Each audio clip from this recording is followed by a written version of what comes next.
Bayangkan jika ribuan anak yang putus sekolah, hidup di jalanan, atau berasal dari keluarga kurang mampu mendapatkan kesempatan belajar dengan fasilitas yang layak dan nyaman. Inilah yang sedang dipersiapkan pemerintah melalui program Sekolah Rakyat yang akan mulai dibuka pada tahun ajaran baru Juli 2026. Dalam pertemuan antara Sekretaris Kabinet Teddy Indrawijaya dan Menteri Sosial Saifullah Yusuf, dibahas pemantapan program yang ditargetkan menjangkau lebih dari 45.000 anak di seluruh Indonesia. Tak hanya pendidikan, program ini juga menyediakan penginapan, layanan kesehatan, dan kebutuhan hidup yang layak. Khusus di Jakarta, pemerintah juga menyiapkan 10 sekolah rakyat untuk menampung sekitar 1.000 anak kurang mampu, anak putus sekolah, dan anak jalanan demi mewujudkan kesempatan pendidikan yang setara bagi seluruh anak Indonesia. Drone militer Hizbullah menyerang pertahanan militer Israel di perbatasan Lebanon. Serangan itu disebut membuat Kolonel Meir Biderman, Komandan Brigade Lapis Baja ke-401 Israel mengalami luka serius.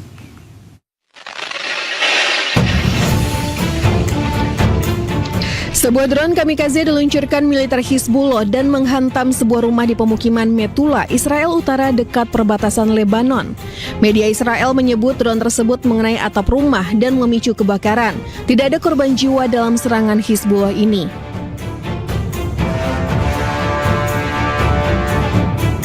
Sementara itu, militer Hizbullah juga merilis sebuah video yang memperlihatkan pasukan mereka menargetkan sebuah tank Merkava Israel di kota Taibeh, Lebanon Selatan. Rekaman tersebut memperlihatkan drone sebelumnya memverifikasi dengan mencocokkan tata letak bangunan, menggunakan citra satelit hingga akhirnya berhasil menghantam tank Israel. Rilisan rekaman terbaru, drone Hizbullah berhasil menghantam markas komando baru Brigade Lapis Baja KM401 milik militer Israel di Lebanon Selatan. Kolonel Meir Biderman, Komando Brigade Lapis Baja KM401 Israel mengalami luka serius akibat serangan ini. Menurut IDF, Biderman mengalami cedera kepala serius dan untuk sementara digantikan oleh kepala staf brigadenya.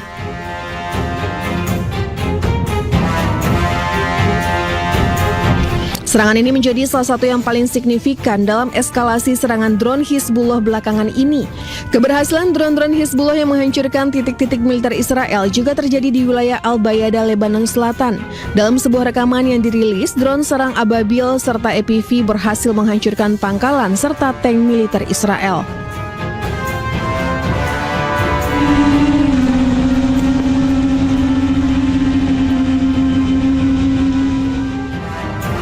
Israel mengakui adanya serangan drone Hizbullah terhadap pangkalan militernya di Al-Bayada.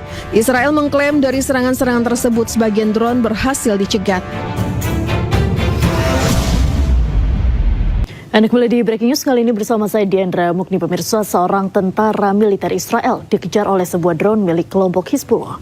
Aksi pengejaran tersebut terjadi di perbatasan Shomira, Israel.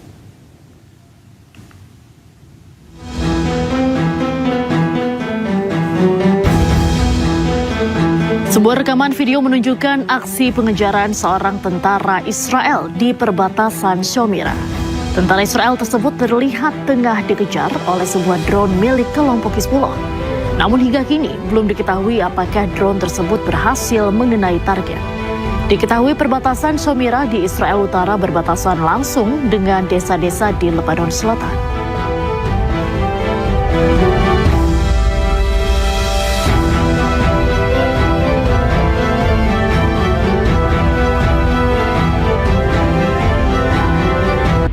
Amerika Serikat kembali melontarkan peringatan bernada ancaman kepada Iran. Pihak Teheran diminta segera memberikan kepastian terkait perundingan perdamaian karena jika tidak, Amerika Serikat mengancam akan menghabisi Iran.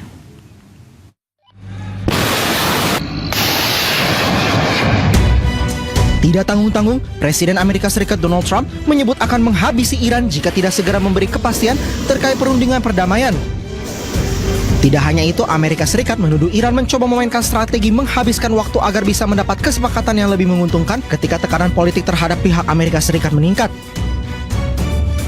Mr. President, how would you characterize the current state of the talks with Iran? I guess if it were a football field, what yard line would you be on? Well, I think we're doing very well. I think are starting to give us the things that they have to give us, and if they do, that's great. And if they won't, then the man on my left is going to finish them off. Is there a going to time happen. frame in your mind? They thought they were going to outweight me. You know, we'll outweight him. He's got the midterms. I don't care about the midterms. Look what happened last night. That was the prelude to the midterms. People understand it. They know that. Sebelumnya media pemerintah Iran mengungkapkan bahwa ada draft kesepakatan yang sedang disusun. Kesepakatan itu diantaranya melibatkan penarikan pasukan Amerika Serikat dan pencabutan blokade pelabuhan Iran. Dalam draft itu, Teheran juga setuju untuk mengembalikan Selat Hormuz ke tingkat sebelum perang dalam waktu 1 bulan. Amerika Serikat mengancam serang Oman jika Oman bekerja sama dengan Iran memperkuat kendali Selat Hormuz. Namun, hingga kini belum ada pernyataan resmi terkait kerjasama Oman dengan Iran tersebut.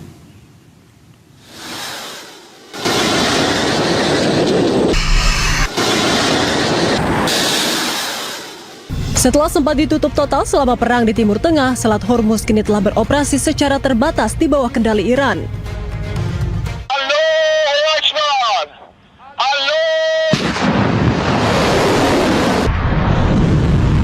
Presiden Amerika Serikat Donald Trump mengancam akan meluncurkan serangan militer ke Oman jika negara tersebut bekerja sama dengan Iran dalam memperkuat kendali Selat Hormuz.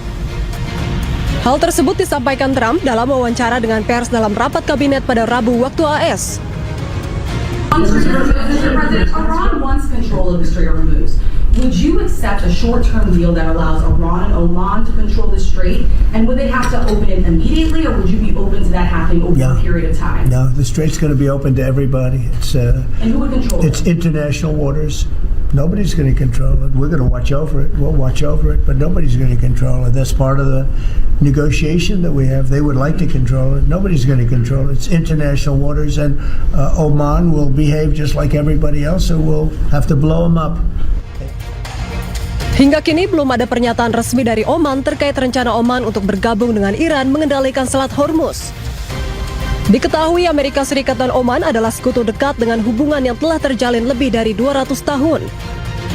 Kedua negara tersebut memiliki sejumlah perjanjian kerjasama, termasuk kemitraan keamanan hingga perjanjian perdagangan bebas.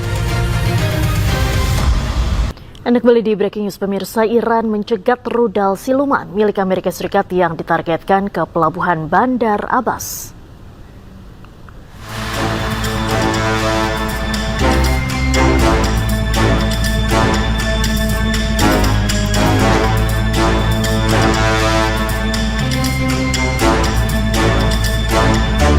Pasukan Garda Revolusi Iran mencegat rudal jelajah berteknologi siluman milik Amerika Serikat tipe AGM-158 Jas.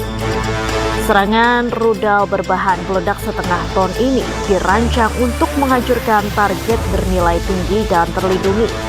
Serangan ini merupakan serangan beruntun yang dilakukan Amerika Serikat ke pelabuhan Bandar Abbas, Iran.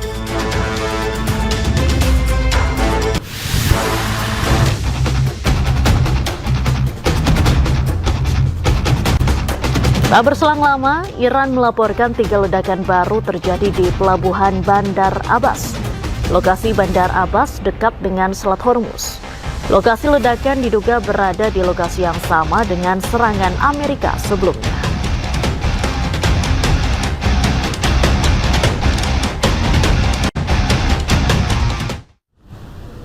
Usai mendapatkan serangan besar Amerika Serikat di Bandar Abbas, Iran menyerang balik pangkalan Amerika Serikat di Kuwait dengan rudal balistik.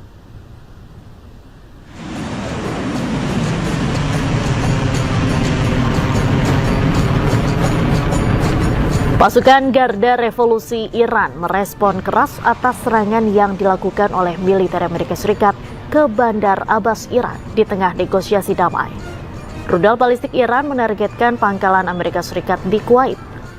Garda Revolusi Iran menyebut serangan Amerika Serikat ke Bandar Abbas terjadi saat subuh pukul 4.50 waktu setempat.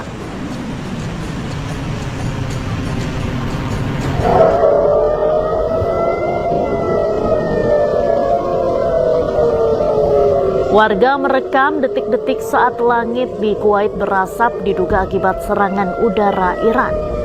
Garda Revolusi Iran menargetkan pangkalan Amerika di Kuwait pada hari Kamis. Serangan ini sebagai balasan atas serangan Amerika Serikat di selatan Iran. Kuwait menjadi sasaran rudal Iran karena menampung dan memfasilitasi pasukan serta aset militer Amerika Serikat.